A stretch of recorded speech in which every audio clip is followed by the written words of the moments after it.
guys, inyo mga tropa, no? So, sensya na po kayo at ngayon na po ako nakapag-update sa aking yard. Dahil nga po busy ako, no? So, for today's video mga tropa ay babahagi ko sa inyo yung mga success at failure dito sa aking yard. So, kung bago lang kayo dito sa aking channel, huwag nyo pong kalimutan mag-subscribe. At i-click na rin po ang notification bell para na rin po at update kayo dito sa aking mga video. So, let's go! So, ito na nga mga katropa, no? Ayan. So, ito na lang po yung natitira nating breed ng kaber. Ayan. So, yan na lang po yung natitira nating breed, no? So, kukuha pa tayo nito ng bagong layan nito. Ayan. May mga sugat-sugat pa yun kasi kahapon spar yan kahapon eh. Yan.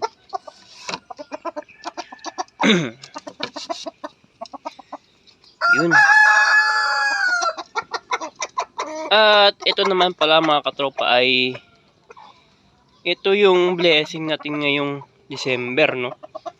Yan. So kahit paano ay binigyan tayo ni Lord ng blessing. Ayan. Di natin makita yung kalat. Pero dito mga katropa, meron tayo ditong sisi na isa.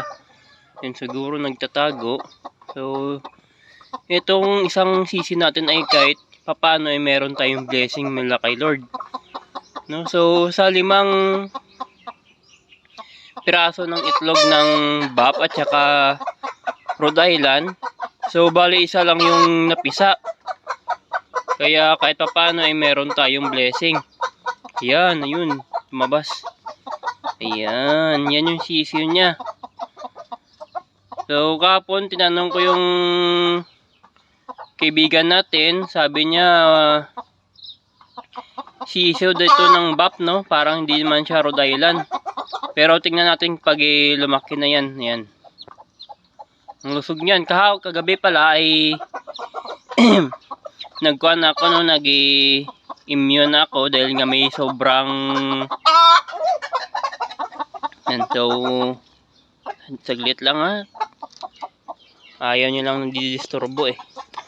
Yan.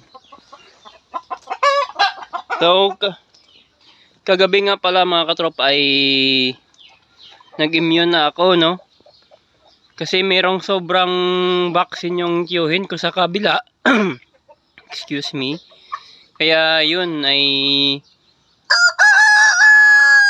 nag-immune ako. So lahat sila ay na-immune na. Dahil nga merong balita na merong aratay. Kaya yan. So para na rin sa security ng ating yard ay nag-immune na tayo.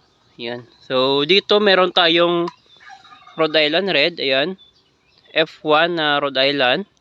At ito nga pala mga katropa, itong ating F1 ay kuha na to, no? Available na po ito, no? Kung sino yung mga katropa natin na malapit sa Pototan. So, binibenta ko po itong ating F1 na Rhode Island. Ayan. So, kung gusto nyo po itong, yan. Message sila kayo dito sa Facebook. Yan. So, kanain to, month old. At saka ready na rin to for breeding. Yan, so kung gusto nyo po mag-breed, ayan, pwede po ito. Pwede rin tong panghanda, no? Yan. At dito naman mga katropa, oh, yan. So meron din ditong Rhode Island, yung sa tiyuhin ko ito, no? Ito yung kulay black na Rhode Island. F1 din yan. Yan. So, yun yung ating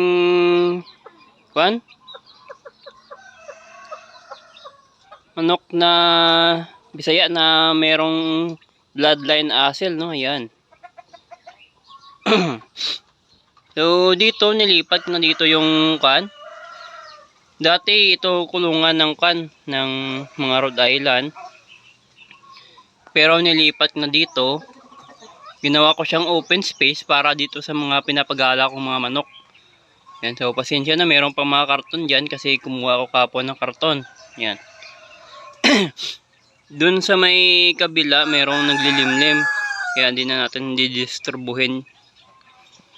Dito mga katropa ay dahil kung naalala nyo dati sa mga videos ko, ito dito ako nagbe-breed ng Rhode Island. Kaso ngayon ay ginawa ko siyang lagayan ng mga sisiyo natin na Bisaya, no, ayan. So yan yung parents niya, yan.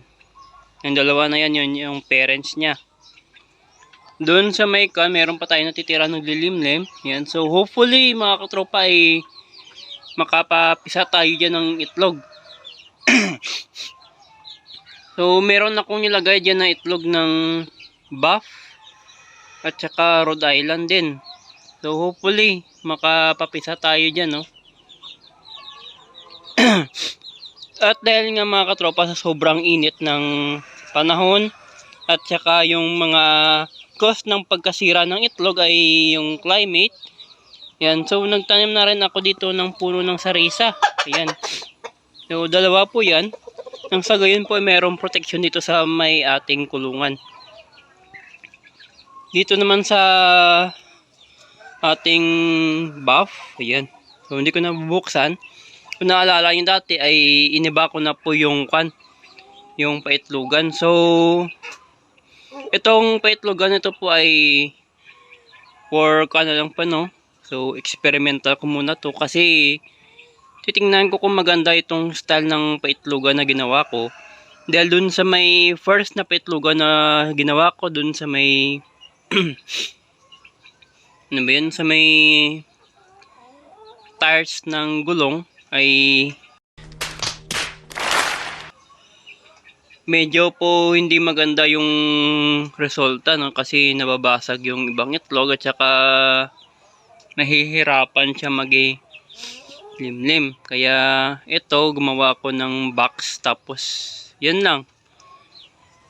Hindi ko na siya masyadong tinaasan kasi nga po mga katropa, kapag mataas masyado yung pinapasukan na, kapag aakyat sila ay naapakan nila yung itlog. Kaya yan yung cause kung bakit nababasag yung mga itlog. Lalo na po kung meron kayong mga manok na buff na nangingitlog nyo. Kapag gagawa po kayo ng paitlugan nila, huwag nyo pong tataasan.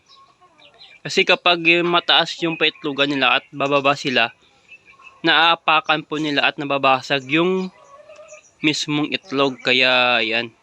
So yan lang, flat box. Kung makakabili kayo ng mga box ng mga kamatis sa may palengke, yun, so makakatipid po kayo. Maganda din yun para paitlugan nyo, no. Tapos lagyan nyo lang ng mga dahon para meron support sa ilalim. Sa akin nilagyan ko din ng ng dahon tsaka sako. Yan. So kulang pa yung gagawa pa ako ng dalawa pang box. Pero baka malipat ko to, no. Ayan. So yun, nature's work. Yan. So sinusubukan ko tong mag-upgrade. Itong native matinasil at saka Rhode Island. So titingnan ko lang kung ano yung resulta ng upgrade nito, no. So yan. So balik tayo dito mga katropa, no. So ngayong Pasko, ngayong malapit na pala yung New Year mga katropa, no. So sa mga katropa natin na mahilig boga, so o kaya paputok, so iwas-iwas po tayo magpaputok dun malapit sa mga farm. Kasi po ay nadidisturbo sila at baka mabasag yung mga itlog, no. Kahapon merong nangyari dito sa may backyard ko, no, na merong nagpaputok ng boga. At ayun nga ay dinugo yung manok ko. So sobrang daming dugo dun sa may box na nilinis ko kahapon. Dahil nga sinabugan siya ng itlog, no. Nagulat siya kasi bilang may sumabog, kaya yun. So Sa mga makukulit po dyan, no, so iwas po tayo magpaputok malapit sa mga farm. Yan. So ayan mga katropa, ito ng mga sisiw natin. Ayun. So ayan sila. So hindi na ako pumasok dahil nga masyadong maiila. Yan. So hindi pa sanay sa tao. Ayan. So hindi pa nila naubos yung mga pagkain nila dyan, no. So sinaboy ko na. Gagawa pa ako ng patukaan nila para hindi masyadong makan yung pagkain nila. Pero mamaya maya ay wala na rin yan. Yan, so yan yung ating mga new breed ng ng Bisaya na manok. Yan.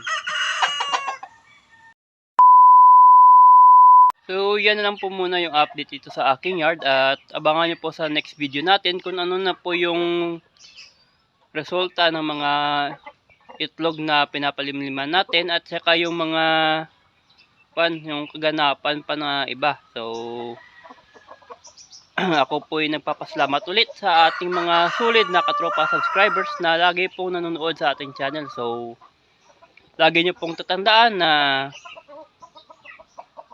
wag po kayong mawawala ng pag-asa kahit meron po kayong mga failure sa buhay, ay palagi na pong tayo magdasal dahil yun nga po, lahat ng ating paghihirap ay merong biyaya na dadating. So maraming salamat po at God bless po sa ating lahat.